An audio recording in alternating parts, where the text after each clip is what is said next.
Hello everyone and welcome back to my channel कक्षा 10वीं। तो आज हम लोग नए पार्ट से स्टार्ट करने वाले हैं human I and the colourful world का। और उस पार्ट का नाम है एटमॉस्फेरिक रिफ्रैक्शन। ठीक है, जो रिफ्रैक्शन हम लोग एटमॉस्फेयर में ऑब्जर्व करते हैं, ठीक है, उसको कहते हैं एटमॉस्फेरिक रिएक्शन, जो एटमॉस्फेयर की वजह से रिफ्रैक्शन होता है। ठीक, इसके बहुत सारे एग्जांपल्स हैं, जैसे twinkling of stars, scattering of lights, Tyndall effect, oval shape of the sun. ठीक है, ये सब इसके एग्जांपल्स हैं। और ड्यूरेशन ऑफ सन्स विजिबिलिटी, ये सब। तो हम लोग ट्विंकलिंग ऑफ स्टार्स से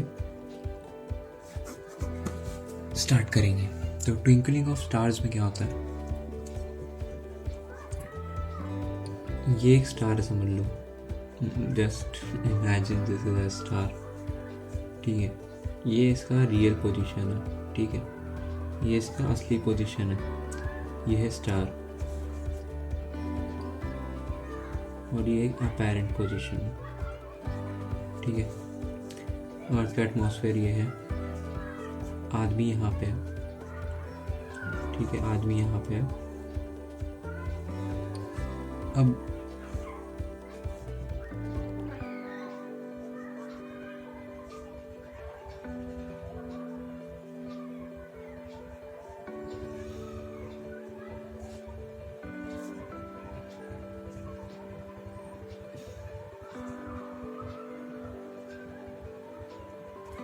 ठीक है,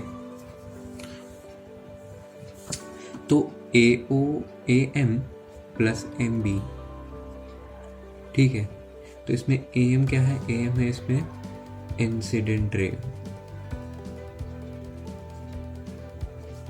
MB है रिफ्रैक्टेड रे। ठीक है, और OM तुम्हें इलोंगेशन ऑफ रिफ्रैक्शन है। ठीक है, इलोंगेशन ऑफ रिफ्रैक्टेड रे है। ठीक है, तो इसको समझो कि अगर ये असली में स्टार यहाँ पे एटमॉस्फेरिक रिफ्रैक्शन की वजह से ये नॉर्मल की तरफ बेंड हो गया। ठीक है, अगर तुम इसको नॉर्मल मान लो तो नॉर्मल की तरफ बेंड हो गया, समझ लो ये नॉर्मल है तो नॉर्मल की तरफ बेंड हो गया। ठीक है, तो ये तुम्हारा एपरेंट पोजीशन बन गया स्टार का। क्योंकि जो एटमॉस्फेरिक और वैक्यूम, अगर तुम एटमॉस्फेयर और वैक्यूम को कंपेयर करोगे तो atmosphere is denser medium and vacuum is rare medium. तो जब light rays rare to denser जाती हैं तो वो नॉर्मल की तरफ बेंड होती हैं। तो यही चीज़ फॉलो होता है ट्विंकलिंग ऑफ स्टार्स में। तो ये तो बात होगी स्टार्स के ट्विंकल के बारे में, नहीं, ये बात हो गई स्टार्स के पोजिशन के बारे में।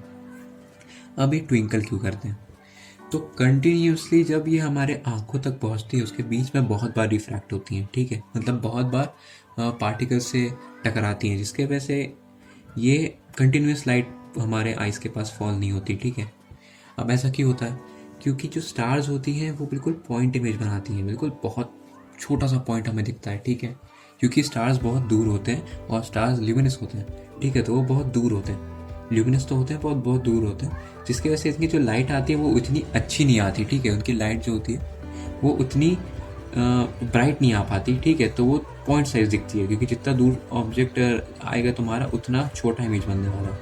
ठीक है, तो बहुत दूर होता है स्टार हमसे, तो बहुत पॉइंट साइज ऑब्जेक्ट्स बनती हैं। इसके वजह से हमें जब भी ये पॉइंट साइज इमेज हमारे आँख तक पहुँचती है तो बीच में बहुत सारे डिस्टर्बेंस होते हैं, पार्टिकल्स होते हैं। इसके वजह से थोड़ा सा भी अगर पार्टिकल बीच में आ गया तो उसका लाइट का वो रोक देता है, तुम्हारा क्या कहते हैं उसको, लाइट का जो पाथ को इंटरप्ट कर देता है। और जब इंटरप्शन होता है उसके वजह से हमें ट्विंकलिंग ऑब्जर्व होती है। अब एक क्वेश्चन आया कि प्लैनेट्स क्यों नहीं ट्विंकल करते, बहुत ईजी आंसर है, क्योंकि planets is the collection of point images. ठीक है, अब ऐसे बहुत सारे स्टार्स के इमेजेस का कलेक्शन होता है प्लैनेट। तो प्लैनेट पास भी होता है अर्थ से तो ज़्यादा ब्राइट भी होता है, ब्राइट तो नहीं कहेंगे पर हाँ पास होता है तो वो ज़्यादा अच्छी इंटेंसिटी रखता है, तो इसकी इंटेंसिटी ज़्यादा होती है, प्लस ये बहुत सारे पॉइंट इमेजेस का कलेक्शन होता है, इसलिए हमें ये ट्विंकल करता हुआ नहीं दिखता है, ये हमें कांस्टेंट दिखता है। तो जो ट्विंकल करते हैं वो स्टार्स होते हैं, जो ट्विंकल नहीं करते वो प्लैनेट्स होते हैं। ठीक है, अब Oval shape of the sun, ठीक है, तो ये भी होता है तुम्हें रिफ्रैक्शन के वजह से। ठीक है, अब जब सन हॉरिजॉन पे होता है ना तो उसका जो रिफ्रैक्टिव इंडेक्स होता है, मतलब दूरी जो होती है,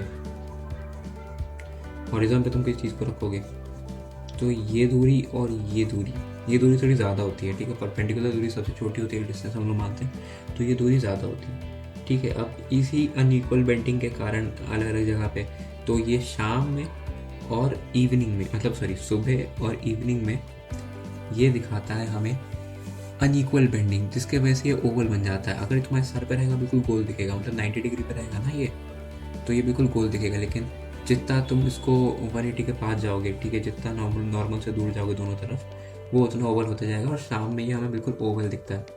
और यही चीज़ इसके कलर के साथ भी होती है, ठीक है। शाम में तुम देखोगे तो बिल्कुल ये रेड टाइप दिखता है, ठीक है। लेकिन अगर यही तुम्हारा नॉर्मल पोजीशन पर रहता है तो ये बिल्कुल वाइट दिखता है।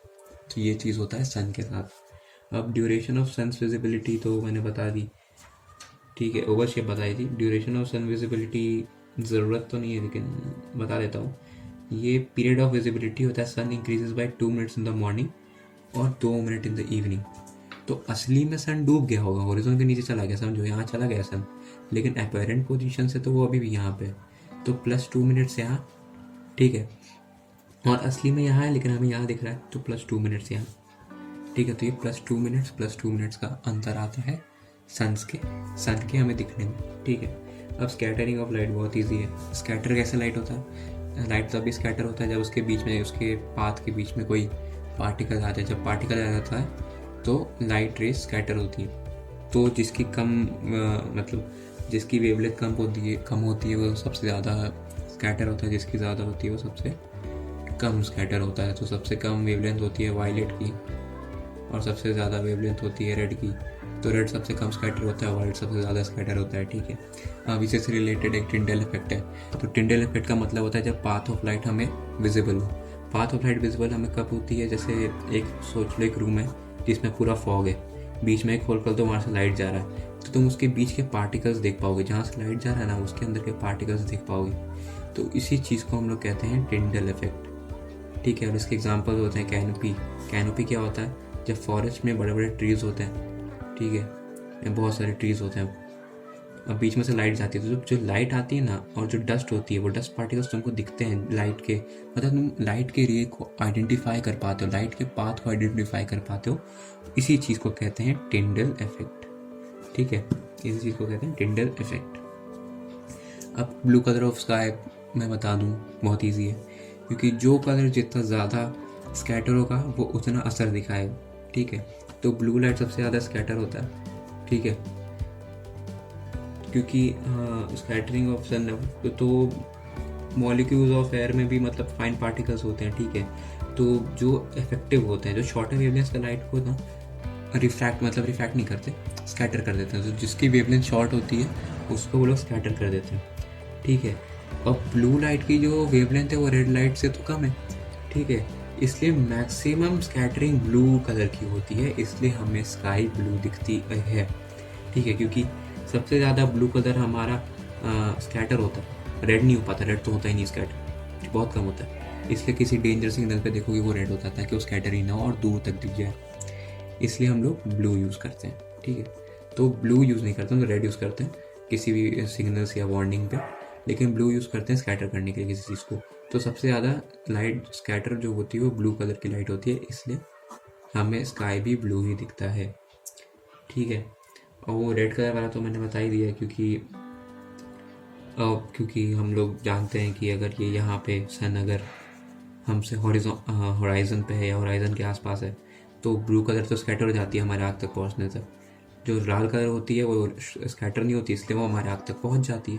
लेकिन नॉर्मल पे रहती है तो वाइट लाइट बिल्कुल सीधी आती है, क्योंकि और यही चीज़ में ब्लू कलर भी होती है, तो पूरी विबगॉर रंग होती है। जब विबगॉर एक साथ रंग आती है तो वाइट होती है। फिर जैसे जैसे जैसे सनलाइट यहाँ हॉरिजॉन के पास आती है तो फिर वो रेड कलर ही देती है। तो ये है इसके पीछे की साइंस। तो हमारा चैप्टर हो गया यहाँ पे ख़त्म, ठीक है। अब हम लोग मिलेंगे नेक्स्ट वीडियो में, और शायद मैं इंग्लिश का चैप्टर स्टार्ट करूँगा, डस्ट ऑफ स्नो, ठीक है। तब तक के लिए बाय, और मिलते हैं नेक्स्ट वीडियो में। Thank you.